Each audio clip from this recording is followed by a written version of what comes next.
Hey guys, Ben here with a Sunday school lesson for this week.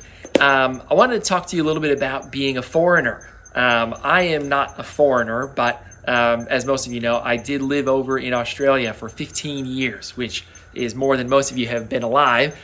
This is because my wife is Australian.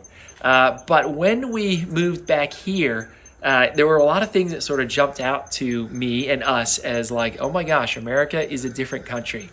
And some of these will sound really silly. I'm just going to share them with you guys. The first thing is the water level in the toilets. You probably never even considered how much water is in your toilet. But in Australia, it's like, I don't know, let's say that much. In America, it's like this much, which does create some complications for those of us who are full-size people. You can extrapolate that however you want. Also, the drink sizes. You guys, when I went over to Australia from America, I remember ordering a medium over there. It was like a medium orange juice at McDonald's. I swear to you, this thing came as like a shot glass. It was like this big. I'm like, oh my gosh, the straw is like the same circumference as the cup. Here in America, if you order a large, look out. This thing will be like 96 ounces of fluid. Let's see, what else was really weird? Coffee size is also humongous. Coffee also in America, generally speaking, bad, really bad. So much so, and I hate to say this, but this happens in real life. Sometimes when people in America, this is no offense, will offer me a coffee, I will just say no, because I think I know what's coming. It's like the America 2.0 version of coffee, which I just don't like. I know it's for some people, Wawa, great for some. I just don't like it. It's because I'm a coffee snob. I picked that up in Australia. There are a lot of differences between Australia and America. Another one is in Australia, you have to wear bike helmets. Everybody. Kids to grown-ups, you can actually get a ticket as a grown-up for not wearing a bike helmet. I remember one time I saw a man in a public place, a grown-up, beard man on a bike, and there was a police officer on horseback. This is no lie. The horse-backed police officer started pursuing this man on a bike, and the man was like, pedaling as fast as his little legs could pedal. And the horse actually got in front of him, and he ran into the horse and fell off his bike. And then the police officer gave him a ticket for not having a helmet. Here in America, you don't have to wear a helmet when you bike. You don't even have to wear a helmet when you're on a motorcycle going 80 miles an hour on the highway. It's like live free and die young. There are tons of differences between just Australia and America. Both speak English, but again, even in the English is very dinkum. Very different. I was going to say fair dinkum, which is a thing that doesn't make any sense to Americans. So I digress. The Bible has a couple of verses which talk about us being foreigners here on earth. One that I'm going to focus on today is 1 Chronicles 29:15.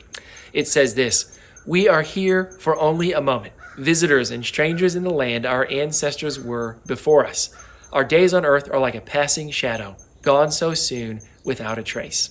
We are here only for a moment, visitors and strangers. And I know Pastor Paul's going to talk about this in Big Church in the field on Sunday, so I wanted to cover it with you guys in Sunday school. This whole idea of being a foreigner, it really helps get our minds in the right place with regard to what the heck we're doing on earth. We're not here to build storehouses and wealth of things that moths and rust can destroy. We're here to build a heavenly kingdom, and we're here for a brief time. That brief time could be one day. It could be 97 years. It could be somewhere in between there. We don't know. But I think oftentimes we get turned around. We get confused, and we think that this is our eternal home, that we really, really, really need to invest in what the world says to invest in, which is not really the case if you're a believer. Pastor Paul is going to talk about the Israelites, God's chosen people, going to the desert, being removed from Pharaoh, from that environment, impacting them. So with Pharaoh, they were slaves, and God's chosen people went into the desert to be reminded that they're actually God's chosen people. They will be provided for by God if they trust him, and if they have no other gods before him. So God did have to remind them of a few things on their desert journey, but before they got into the promised land, by the time they got into the promised land, they remembered that they were God's chosen people, that they need to rely on God for everything, not just food and water, but their whole entire lives. And we are all better off when we remember that, you guys, that we are not from here. We're here now, but it's a brief time. I'll read it to you again. We are like strangers. We are here for only a moment, visitors and strangers in the land our ancestors were before us. Our days on earth are like a passing shadow, gone so soon without a trace. 1 Chronicles 29:15. And guys, it is very serious when I think about this whole thing. We're here today and gone tomorrow. Sadly, I'm leading a funeral service this Saturday. And at that funeral service, I will be talking about someone who came to this earth and left before most of us thought that they would. It's a very serious topic, but it does add emphasis to the fact that our days are important. Those around you that you're in relationship with, that you love, that love you, are important. And those who are lost really need to be reached in love. We're here as missionaries. We're headed for heaven. And one of our jobs here as missionaries on earth is to take people with us. It would be really sad if we got to where we will be for eternity by ourselves. And so I think today's lesson is all about remembering that we're foreigners here. We shouldn't have deep roots into the earth and what the earth, the world tells us is super important. We should be here, be in the world, but not of the world, and not let those desires control us. We need to let heavenly desires control us. Let God determine our identity and our value, not the world. So it's not that we should shun the world. We shouldn't dress in burlap sacks and go around, forsaking everything that is in this world.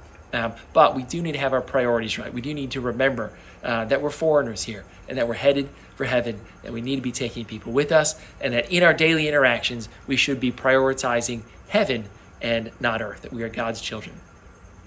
Guys, I hope this has encouraged you this week and helped you to prioritize your relationships that you're in here and now. God has blessed you with today. I pray that you take advantage of it this week. God bless you guys. Hope to see you soon. Bye.